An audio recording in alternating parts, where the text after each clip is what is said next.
My twin sister framed me for her DUI in college, and my parents forced me to accept the blame. Years later, they showed up at my door, homeless, because she had sold their home without permission. I, Haley, 25F, had a difficult and damaged upbringing. I have two older brothers, Hunter 30 and Harold 28, and a twin sister, Heidi, but we are estranged. At this time, I mostly chat to my brothers, but that's it. I do not communicate with my parents.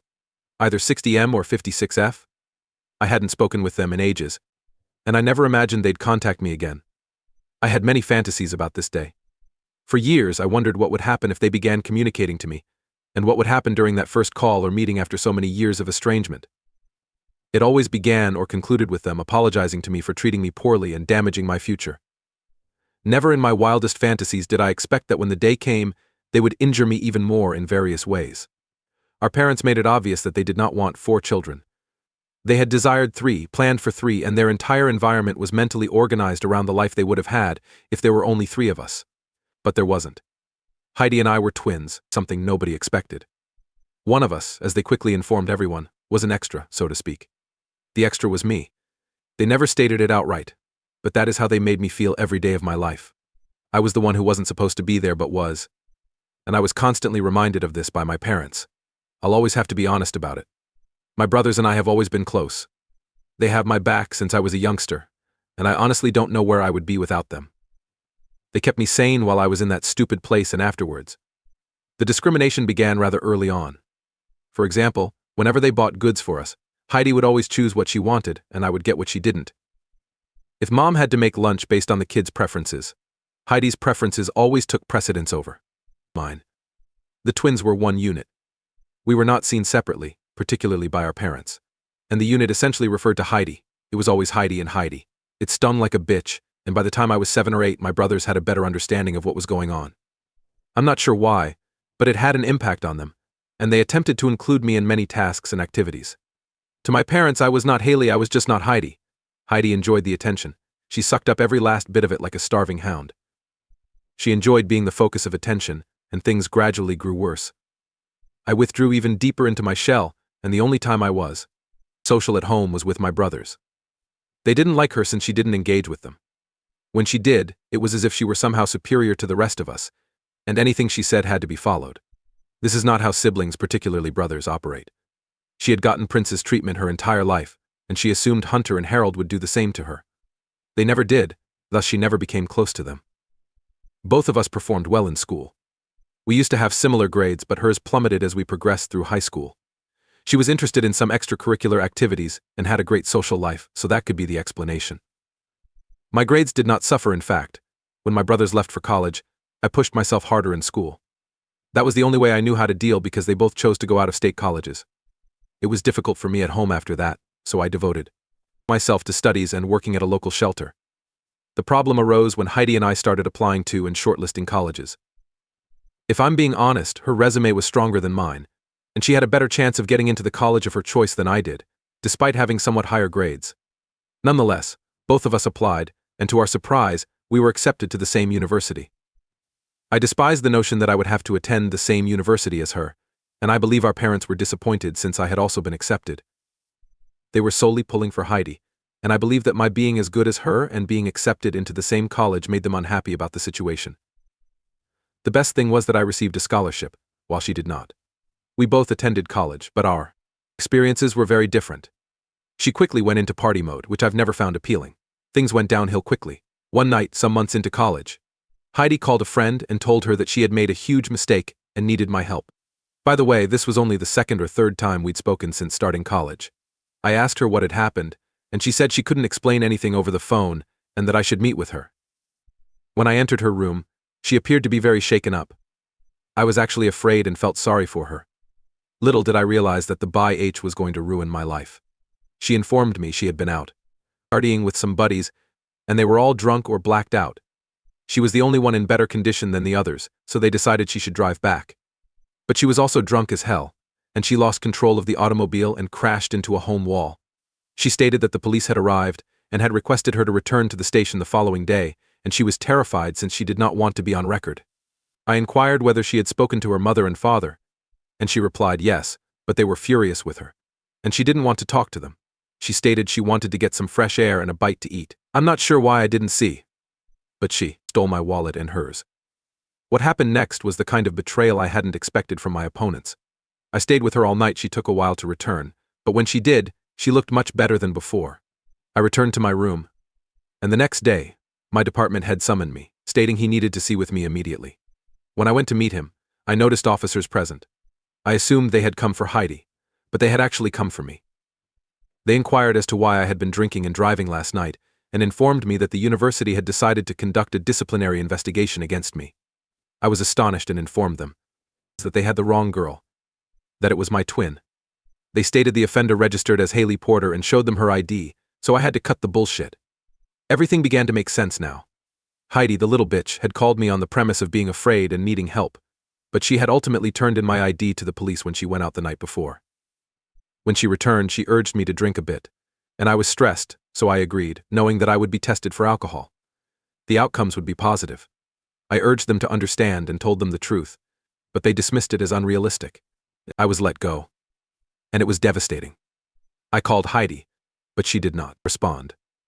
Then I phoned my parents, who told me that I needed to understand that if I didn't support her, her career would be damaged, especially since she had taken so many loans while I had a scholarship.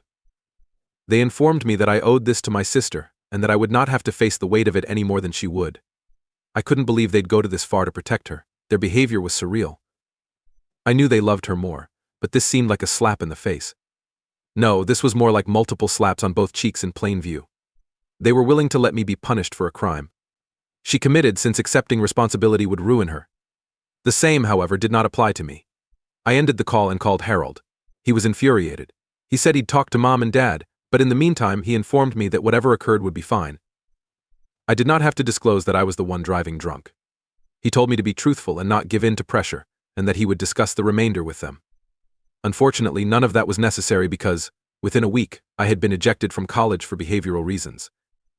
That was the day I lost touch with my parents and sister. Mom and Dad were expecting me at home, but I had nothing to say to them. I went to Hunter's house and wrote a letter to the university, outlining everything that had actually occurred. I knew they would not go back on their choice, but I also knew I needed to keep track of what had transpired in case it came in handy later on. I entirely lost communication with my folks. They tried to contact me several times, but I never responded. My brothers were my rock throughout this time, according to what they tell me, and I don't ask too many questions. They ripped Mom and Dad a new one, and made sure the extended family and some of their acquaintances knew what truly happened. They claim that as a result of this minor misadventure, Mom and Dad have been isolated from the rest of the community. Hunter and Harold also maintain minimal communication with them. They say Mom and Dad have always wanted to be parents to Heidi, so we're just fulfilling their wish. I lived rent-free with Hunter for a few months. I got a job, but he wouldn't let me contribute anything. He asked me to save money for college. I ended up attending college the following academic year. I believe that what happened was ultimately good to me, even if it should not have happened. I was finally able to study what I truly wanted to, and even though I had to take out some loans, I knew Heidi was not here, and I could live life on my own terms. So despite having an entire year and an unexplained expulsion on my CV, I ended up studying what I love and finding a job I enjoy. I graduated 2 years ago and got a fantastic job right out of college. The employment, however, was at the other end of the country, so relocating and moving out was unusual. However, I've been working for 2 years now, and things are going well. I like how my life is now. Heidi and my parents make occasional attempts to contact me, but I just do not react. I've moved on in life, and I don't need them anymore. They are the ones who are culpable, and they are dying to make amends. Hunter and Harold have minimal touch with them, and they keep me updated if I inquire, but there isn't much family chat among the three of us, and they never share any information about me with them. They know better than to do so. That's all I ask of them. Don't tell them what I do, where I am, or how I'm doing. My brothers have always respected that. Mom and Dad arrived at my door a few days ago at 5 a.m., ringing the bell. It took me 2 days to understand it was them, but the audacity with which they greeted themselves left little doubt that I was not dreaming, and that they were genuine. They stated it had been so long since I had spoken to them, and they missed me so much that they cried every night, so they decided to come and see me for themselves. I inquired who provided them the address, and they said Hunter did. I called Hunter right away to scold at him, and he swore he was not the one who gave them my address. I flung the phone in their faces. I'm usually a wonderful host, but I didn't want these guests there, so I ordered them to settle it with him and tell me the truth, or I'd throw them out on the street for all I cared. I was still going to do that, But I needed to know who had informed them of my presence. They tried to gaslight Hunter and me, but I knew he wouldn't do this. This went on for a while, and I informed them that if they didn't tell the truth within the next 15 minutes, I'd kick them out anyway. The thing was, they had brought suitcases. Several suitcases. And it appeared that they were preparing to reside here. I'm not sure who or what gave them that idea. All I knew was that they weren't welcome in my home by any means. They might go wherever they chose, but I would not allow them stay here under any circumstances. They attempted to stall again and laugh it off. So once the 15 minutes were over, I began picking up their suitcases one by one and storing them outside. That's when they knew I was serious, and I refused to let them stay until they admitted the truth. That's when they said they acquired the address from social media. They had been tracking my accounts with phony ones for a few months, which is how they found out where I lived. So they were essentially stalking me virtually. I'm not sure how someone could figure out my specific address by monitoring me on a few social media platforms, but I was too drowsy for it. Especially given everything was happening on a Saturday.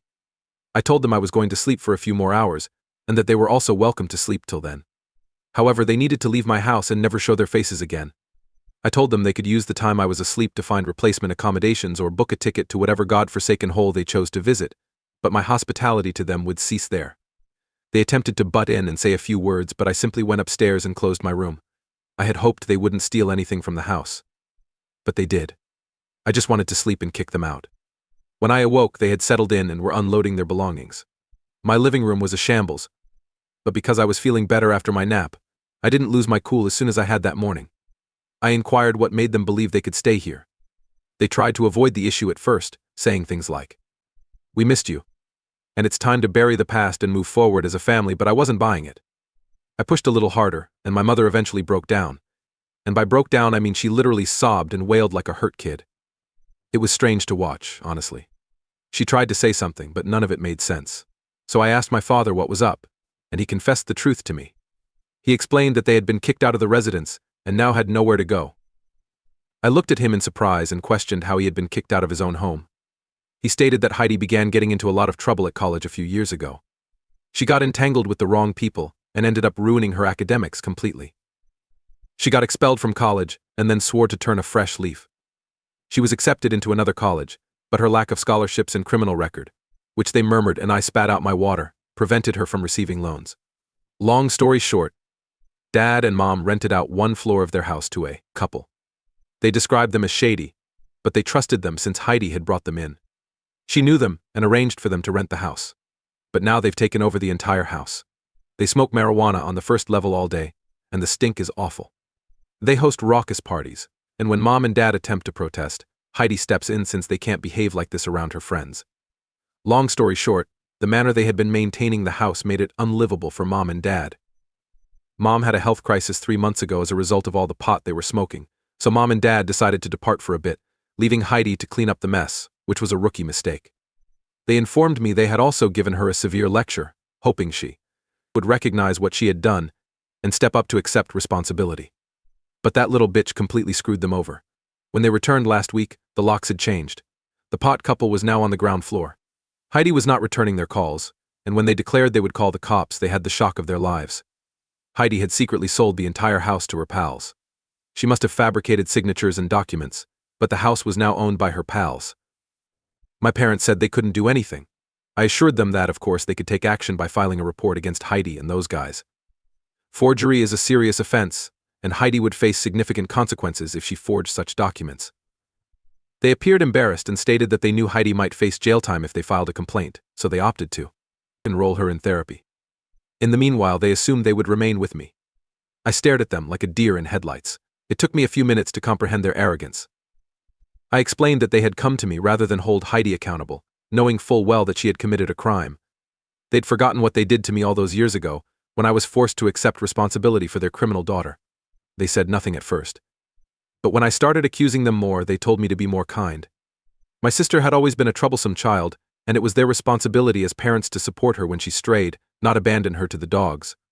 I told them they had not stuck by me at all, even when I hadn't strayed, and it was evident from the way they spoke that they were only interested in being Heidi's parents, not mine.